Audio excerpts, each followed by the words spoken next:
Bom dia a todos e a todas. Cumprimento todos e todas presentes na pessoa da senadora Regina Souza e do senador José Medeiros e agradeço a oportunidade de compor essa mesa para falar um pouco da nossa experiência no estado de São Paulo. Trabalhando há mais ou menos uns 6 anos com a aplicação da Lei Maria da Penha, percebemos uma necessidade de mudança de estratégia, porque por mais que a lei preveja várias políticas públicas de prevenção e combate à violência contra a mulher voltada para as mulheres, a violência não diminuía. E foi necessário mudar essa estratégia para conseguir trazer os homens para esse trabalho no combate à violência contra a mulher. Percebemos que 65% dos casos no núcleo em que nós atuamos eram reincidentes. E 30% desses homens tinham passado por algum comportamento agressivo ou presenciado agressões físicas na sua infância. E resolvemos trabalhar com esses homens, até porque 90% das mulheres que estão com processo em curso ou que chegam ao Ministério Público pedem ou a retirada do processo ou não denunciam, não vão até o final de um processo criminal de violência contra a mulher. E resolvemos desenvolver um projeto para falar com esses homens, pois, como bem foi falado aqui pelas minhas companheiras que antecederam a fala, atrás de uma mulher que é agredida, tem um homem que agride. E não tem como romper o ciclo da violência se nós não falarmos com esse homem. Porque se a mulher está empoderada, e isso é uma outra coisa que nós percebemos, esse homem começa a ficar ainda mais violento com esse empoderamento da mulher. E isso gera uma violência ainda maior contra essa mulher que reagiu à violência sofrida, que rompeu o silêncio e que tenta romper o ciclo da violência. Então, nós desenvolvemos um projeto chamado Tempo de Despertar, em que os homens que estão com processo em curso são obrigados a comparecer num trabalho de ressocialização do autor de violência. Nós também não chamamos de agressor, exatamente para não estigmatizá-los e não chegar, para que eles não chegam lá como se estivessem sendo acusados antecipadamente de alguma coisa, porque enquanto o processo está em curso, como uma medida protetiva. E no caso de descumprimento, nós podemos aplicar aí a pena de prisão ou o crime de desobediência ou descumprimento de decisão judicial. Nós tivemos 90% de adesão desses homens ao projeto. E ele foi baseado em 2 projetos. Um deles, e aqui o que eu cito, da colega Érica Canuto, que me deu todo o embasamento e fundamentação, e eu já parabenizo a iniciativa, e também da colega Lindinalva, que tem a cartilha do Quem Manda em Casa é o Respeito, com que nós tiramos algumas noções de como falar com esses homens, que tem que ser uma fala totalmente diferente da fala usada para as mulheres. Nós fizemos uma parceria com o Poder Judiciário, secretarias municipais, Ministério Público, OAB e Defensoria Pública. São 10 encontros em que é falado sobre a necessidade de trabalhar noções de gênero, masculinidade. Muito se fala na desconstrução do machismo, mas eu falo em questões de injustiças. Eles querem saber por que existe uma lei para proteger as mulheres e não existe uma lei para proteger os homens. Tem a Lei Maria da Penha, a gente brinca em São Paulo, não tem a tal da lei do Zé do patrocínio ou Zé da Moca. E nós explicamos que eles já têm uma lei para protegê-los, que é o Código Penal, mas que, devido à desigualdade entre homens e mulheres, é necessário uma lei para proteger as mulheres que estão em situação de vulnerabilidade e desigualdade. Falar que um tapa dói, falar que um empurrão é crime, que a ameaça é crime, que proibir de fazer as atividades rotineiras, de impedir de trabalhar, impedir de estudar, é crime. E como foi bem dito aqui, às vezes não é crime de patrimônio, são pais de famílias, são filhos, são irmãos, mas há um roubo dos sonhos, da dignidade dessas mulheres, e é isso que eles têm que saber e aprender a respeitar. Nós observamos também uma necessidade de falar sobre a paternidade, em que esses homens, às vezes, não assumem o local, o lugar de paternidade. Muito eles falam sobre guarda de filhos, direito de visitas, mas, às vezes, a gente pergunta, quanto calça o seu filho? Ou qual o nome da professora do seu filho? Ou quantas reuniões de pais e mestres vocês participaram? E aí começa uma reflexão de se falar muito, se briga pela guarda dos filhos ou pelo direito de visita, mas pouco se faz na participação. E aí nós começamos a construir uma participação desses homens nas relações afetivas, nas relações familiares, o que diminui muito a violência. Percebemos também a necessidade da responsabilização pelos atos cometidos, não só culpabilizando sempre a vítima, como se ela sempre fosse culpada pelas agressões sofridas.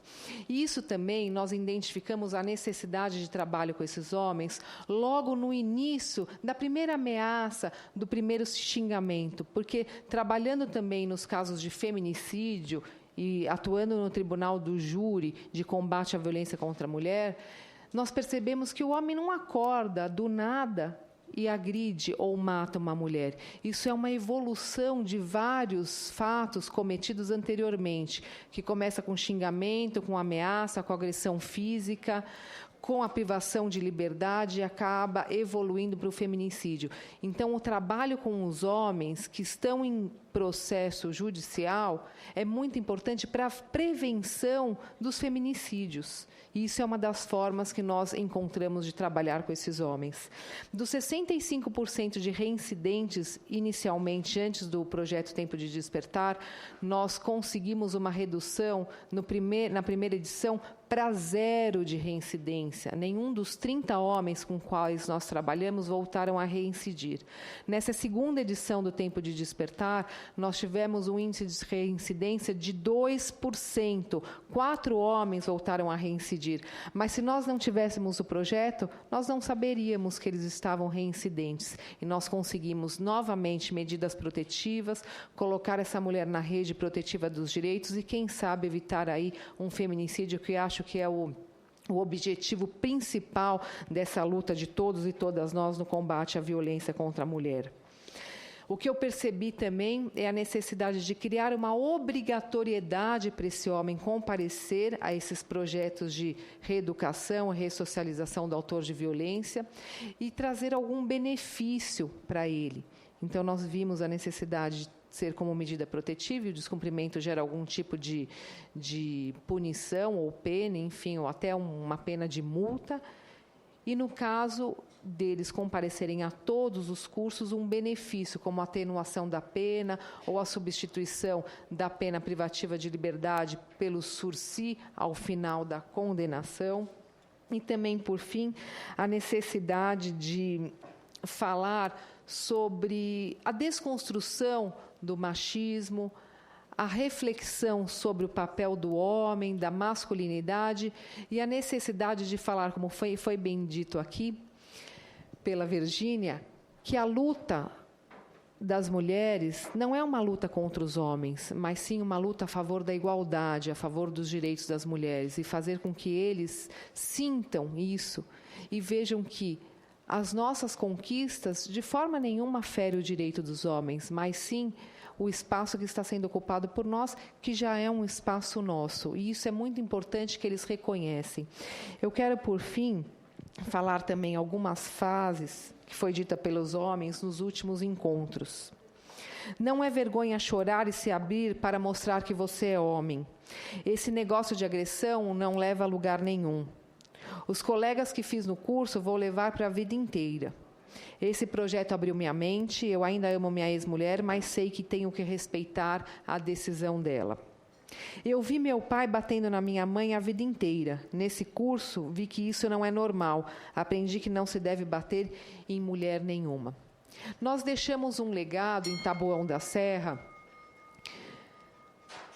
Foi criada uma lei, e aqui eu deixo também uma sugestão de tentativa de obrigatoriedade desses cursos em todos os estados. Foi criada a Lei Tempo de Despertar, a Lei 2099/2015, em Taboão da Serra, que torna obrigatório o curso do projeto Tempo de Despertar, a lei chama Tempo de Despertar, anualmente em Taboão da Serra, com parceria e articulação de todas as secretarias municipais, Ministério Público, Poder Judiciário e OAB. E também deixa um desafio, que é a tentativa, com o tempo, de que esses grupos e esses projetos se tornem de forma voluntária aos homens, que eles procurem voluntariamente, sem a necessidade de tornar obrigatória a participação nesses projetos de ressocialização de autor de violência ou como forma preventiva de algum tipo de violência contra a mulher. Eu agradeço a participação e estou à disposição para quaisquer esclarecimentos.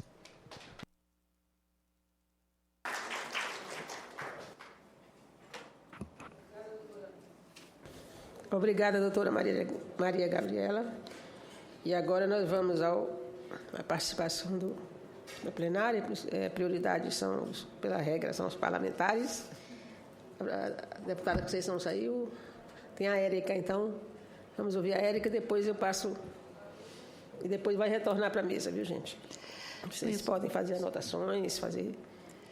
Eu queria agradecer a possibilidade de estar aqui participando de parte das falas, não pude depreender todas as falas, mas da importância de estarmos marcando esses 16 dias de ativismo, fazendo essa discussão acerca do atendimento ao autor da violência. E dizer que eu não vou poder ficar, e já peço desculpas, porque nós estamos com uma outra discussão que também lembra os 16 dias, que é o Dia Mundial de Enfrentamento à AIDS. Então, nós estamos realizando um seminário na Câmara Federal, onde nós vamos discutir a incidência da AIDS sobre as mulheres, sobre os jovens, esse perfil epidemiológico e também a relação disso com a construção de gênero subalternizada. Acho que é muito importante que nós possamos introduzir nessa discussão as políticas acerca da identidade de gênero dentro das escolas, inclusive, onde ali nós vamos poder desmembrar ou desnudar que nós mulheres não somos discriminadas porque nascemos mulheres. Nós somos discriminadas porque se construiu uma identidade de gênero, que é uma identidade de gênero onde se busca biologizar as desigualdades. Nós não podemos biologizar as desigualdades. As desigualdades não podem ter como argumento primeiro as nossas diferenças, as diferenças entre homens e entre mulheres. Então, essa construção que se dá na escola, ela vai se consolidando numa naturalização da subalternidade das mulheres com relação aos próprios homens. Nós não vemos nenhum problema em que os meninos brinquem de bola ou os meninos brinquem de carrinho e as mulheres brinquem de boneca, por exemplo. Entretanto, a interdição, muitas vezes violenta, ao fato das mulheres, das meninas brincarem com o que, sob o ponto de vista de identidade de gênero, é atribuída ao masculino, essa interdição violenta, ela tem que ser repensada para que nós possamos vivenciar essa condição absolutamente mágica e inteira que a humanidade nos permite. Então, portanto, é muito importante que nós possamos aqui estar discutindo quais são as políticas de prevenção, não apenas quais são as políticas previstas na Lei Maria da Penha de abordagem para o autor da violência contra a mulher, quando a violência já está construída e ela já possibilitou uma identificação da sua condição violenta, porque a Hannah Arendt falava da banalização do mal, e eu diria, há uma banalização da violência e da violência de gênero, que muitas vezes não chegaram a ser identificadas enquanto violência. Nesse sentido, a Lei Maria da Penha, quando tipifica que há uma violência que não deixa marca na pele, mas que deixa marca na alma, ajuda a que nós possamos compreender e identificar as várias formas de violência. Ou seja, que nós possamos identificar a violência que se estabeleceu numa microfísica do poder, e essa microfísica do poder acabou se entranhando nas nossas relações, fazendo parte delas e sendo reproduzidas. Eu penso que é muito importante que nós possamos trabalhar trabalhar essa identidade de gênero na perspectiva de que nós possamos construir uma equidade de gênero e que nós possamos, inclusive, resolver os conflitos. Acho que aqui foi falado, me parece pela Maísa, sobre a resolução dos conflitos. Isso é absolutamente fundamental, porque nós somos seres faltantes, não é? Nós somos seres querentes, os seres humanos. Nós nunca nos sentimos plenos sem nos sentirmos pertencentes a algo maior do que nós mesmos. Isso nos dá uma querência. Por isso que tem um mito de Eros, de que Eros era um ser muito feliz, com 2 sexos, 4 membros, enfim, e que Zeus, enciumado com tanta felicidade, cindiu ao meio. Nós somos seres querentes, os seres humanos. Então, por sermos seres querentes, por sermos seres faltantes, nós vamos lidar com os conflitos da vida que as nossas diferenças desenvolvem. Até porque nós somos diversos. Essa diversidade humana é a beleza da própria humanidade. Se nós não entendermos a diversidade como componente e reconhecimento da nossa própria humanidade, nós vamos criar uma sociedade violenta. Resolver os conflitos e lidar com a resolução dos conflitos a partir do resgate da condição de sujeito daqueles que estão envolvidos no conflito em nível de igualdade, na escola, ainda na infância, é absolutamente fundamental. Me incomoda muito o fato de um conflito dentro de uma escola. Isso aconteceu aqui em Brasília, e a diretora chamou a polícia. Era preciso abrir o espaço para que as pessoas pudessem resolver os seus conflitos, inclusive ter a possibilidade de se colocar no lugar do outro. A colocação no lugar do outro, a alteridade, isso é absolutamente fundamental ser construído nas nossas relações sociais. Então, portanto, nós temos muitos desafios para que possamos impedir que continue existindo a violência contra a mulher, que é um processo de tortura. Eu penso assim, quando nós estamos na rua, ninguém sabe quem nós somos seres anônimos. Em casa nós somos nós mesmos, nós temos identidade, nós podemos nos despir de todas as nossas máscaras. E tem milhões de mulheres que não querem voltar para casa todos os dias, que têm medo de voltar para casa, até porque elas não sabem se vão ser vítimas de violência ou não, porque muitas vezes não tem nexo causal. Um ato que provocou um sorriso, ele pode provocar uma reação violenta.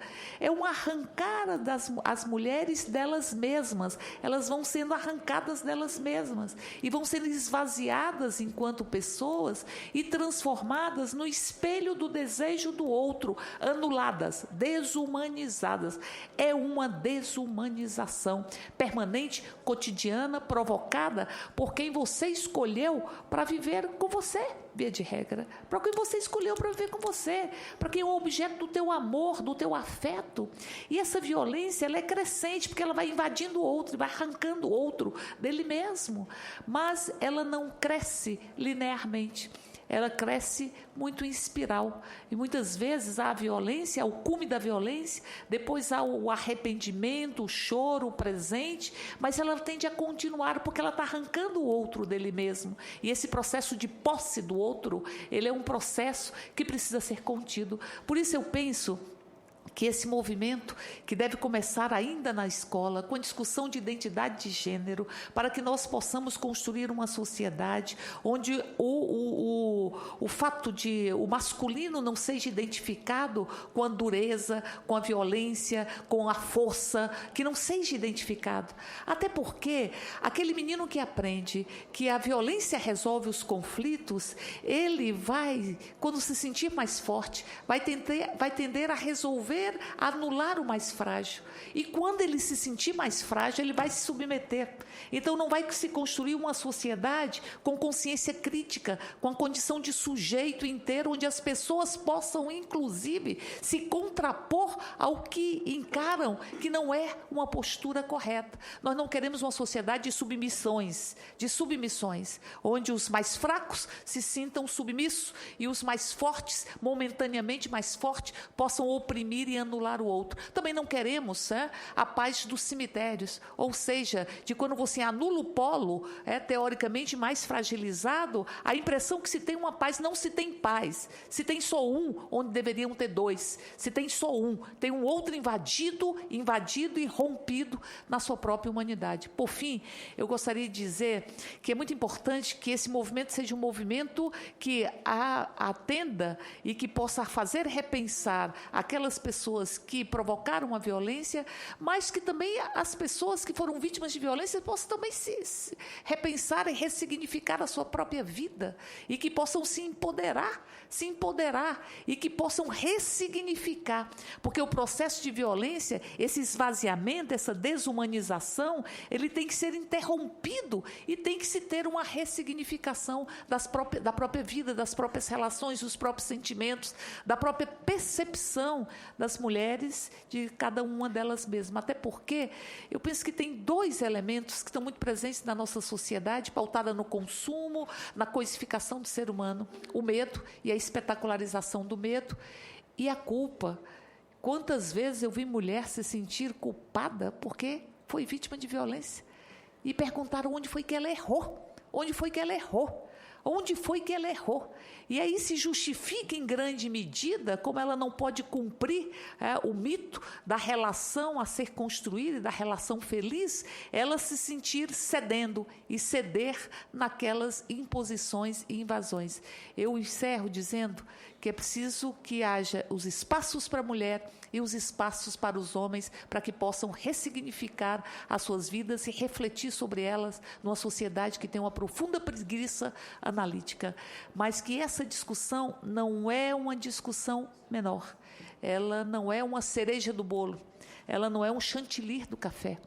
Nós não vamos, tenho convicção disso, romper a lógica de violência na nossa sociedade, que assassina 50 mil pessoas, a maioria jovens negros, as mulheres negras, que aumentou o feminicídio nos últimos 10 anos em 54%, e que sofrem também indiretamente, porque é quem está perdendo seus meninos, é quem está perdendo seus filhos, pela a violência estabelece.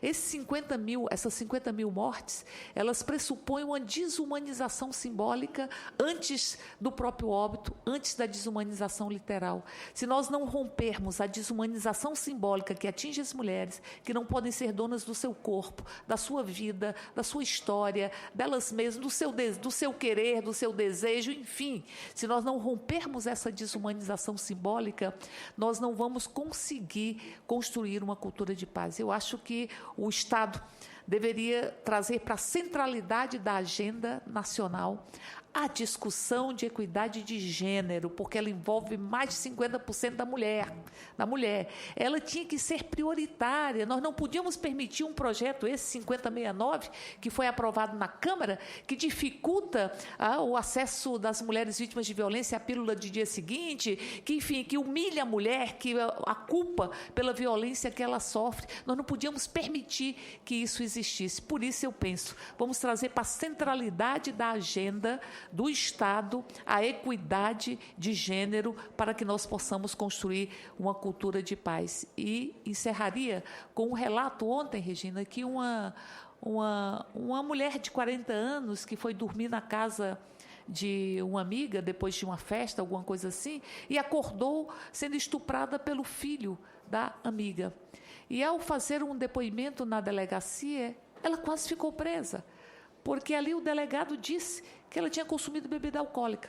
Então, portanto, ela não poderia ter dirigido até o local. Ou seja, a culpabilização das vítimas. Acabou que se resolveu o problema, ela foi identificada enquanto vítima, mas no primeiro momento estava presa ela na delegacia, porque ela não poderia dirigir alcoolizada e tinha consumido álcool, e o fez na angústia de buscar proteção, porque estava sendo vítima de um estupro. Olhe, pense, a gente precisa ser visto enquanto pessoa. Nós, mulheres, nós somos pessoas. A gente não pode mais continuar sendo invisibilizado dessa forma. Nós somos pessoas e merecemos sermos pensadas, vistas e sentidas enquanto pessoas. Parabéns, senadora Regina, do Piauí, uma das melhores senadoras desta casa.